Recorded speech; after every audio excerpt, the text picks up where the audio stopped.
স্বাস্থ্যসেবার ৭২% ব্যয় সাধারণ মানুষ বহন করায় অসুস্থতা এখনো দারিদ্র্যের প্রধান কারণ বলে মন্তব্য করেছেন প্রধানমন্ত্রী সহধর্মিণী ডাক্তার জুবাইদা রহমান। রাজধানী কুর্মিটোলা জেনারেল হাসপাতালের স্বাস্থ্যসেবার সমতা প্রতিষ্ঠায় ঢাকা ১৭ আসনে নির্বাচনী প্রতিশ্রুতি বাস্তবায়ন শীর্ষক মতবিনিময় সভায় অংশ নিয়ে তিনি এই মন্তব্য করেন। এতে স্বাস্থ্যমন্ত্রী বলেন, প্রধানমন্ত্রী সাধারণ মানুষের দোরগোড়ায় চিকিৎসা সেবা পৌঁছে দিতে চান।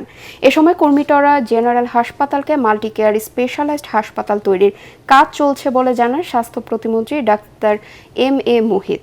বিস্তারিত তৌহিদুর রহমান তুহির প্রতিবেদনে। কুর্মিটোলা জেনারেল হাসপাতালে ঢাকা ১৭ আসনের মানুষের জন্য বিশেষ সুবিধা দেওয়ার লক্ষ্যে হাসপাতালে আসেন প্রধানমন্ত্রী তারেক রহমানের সহধর্মিণী ডাক্তার জুবাইদা রহমান। এ সময় হাসপাতালের বিভিন্ন কার্যক্রম ঘুরে দেখেন তিনি। উদ্বোধন করেন গ্যাস্ট্রোলিভার সেন্টার ও ৫০ শয্যা বিশিষ্ট আইসিইউ। এ সময় ৬৬ শয্যা ডায়ালাইসিস সেন্টার ১০০ শয্যায় উন্নত করা হয়।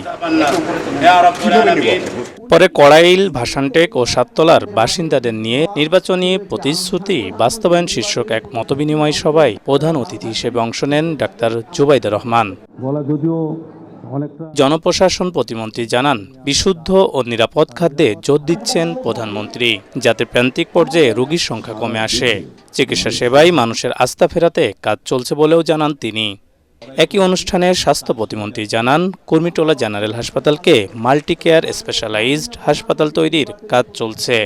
একটা সুন্দর পরিচ্ছন্ন পরিবেশে, একটা সুশৃঙ্খল পরিবেশে প্রতিটি মানুষ তার সেবা পেয়ে সন্তুষ্ট চিত্তে বাড়ি যেতে পারবেন। মাননীয় প্রধানমন্ত্রী খুব কনসার্ন নিরাপদ খাদ্য কিভাবে নিয়ে আসা যায়, কারণ নিরাপদ খাদ্যের অভাবেই কিন্তু আমাদের দেখা যাচ্ছে যে আজকে অনেকগুলো অসুখ হয়তো বা বাড়ছে। চিকিৎসার মৌলিক সমতা নিশ্চিতে সরকার কাজ করছে জানিয়ে তথ্য ও সম্প্রচার মন্ত্রী বলেন, এই সরকারের আমলেই স্বাস্থ্যসেবায় গুণগত পরিবর্তন আসবে।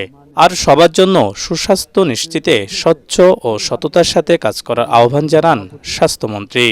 মডার্ন ম্যানেজমেন্টটা কেমন হতে পারে, যা সীমিত সম্পদকেও সর্বোচ্চ মাত্রায় ব্যবহার উপযোগী করতে পারে। মাননীয় প্রধানমন্ত্রী দেশে একটি দায়বদ্ধতার রাজনীতির মেরুকরণ নতুনভাবে সৃষ্টি করতে চান। এ সময় স্বাস্থ্য খাত দীর্ঘদিনের অবহেলার শিকার বলে মন্তব্য করেন ডাক্তার জুবাইদা রহমান। বলেন, চিকিৎসা সেবা থেকে কেউ যাতে বঞ্চিত না হন সে লক্ষ্যে কাজ করছে বর্তমান সরকার। বাংলাদেশের স্বাস্থ্য খাত দীর্ঘদিনের অবহেলার শিকার। স্বাস্থ্য ব্যয়ের ৭২% সরাসরি জনগণ বহন করে, ফলে অসুস্থতা এখনো দারিদ্র্যের অন্যতম প্রধান কারণ।